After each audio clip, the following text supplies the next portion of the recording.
One of the books that's very important in the Christian Bible is a book called the Book of Maccabees. Now, sometimes if you're not Roman Catholic, that isn't part of the books that you read. But for us Catholics, it's a very beautiful book that tells us the story of the Jewish people before Jesus and how they struggled to try to hold on to what was true and real in their life. They believed that God gave them commandments and they were supposed to follow those commandments.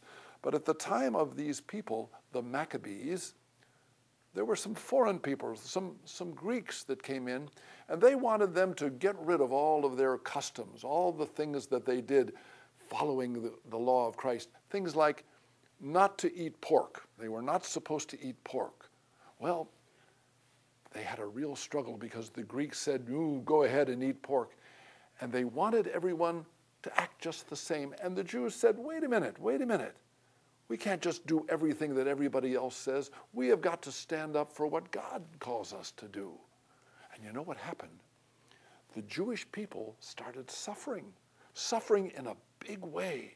Persecution came in, and these Greeks came in and they started telling people, unless you start to eat pork, we're going to punish you, we're going to hurt you. And they did.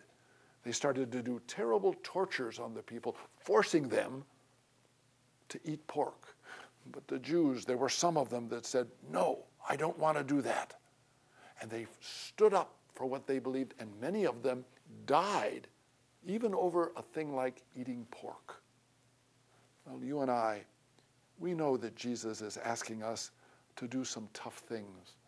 Things like loving God above the materialism and the sensuality of our world, and loving our neighbor, especially those that hurt us.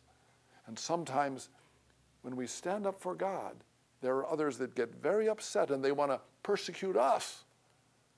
But may we remember the story of the Maccabees who stood up and said, no, we're not going to give in to people that want us to be like everyone else. May we do that in our own life. Stand up for God in our life. And may Jesus' love for you always make you smile.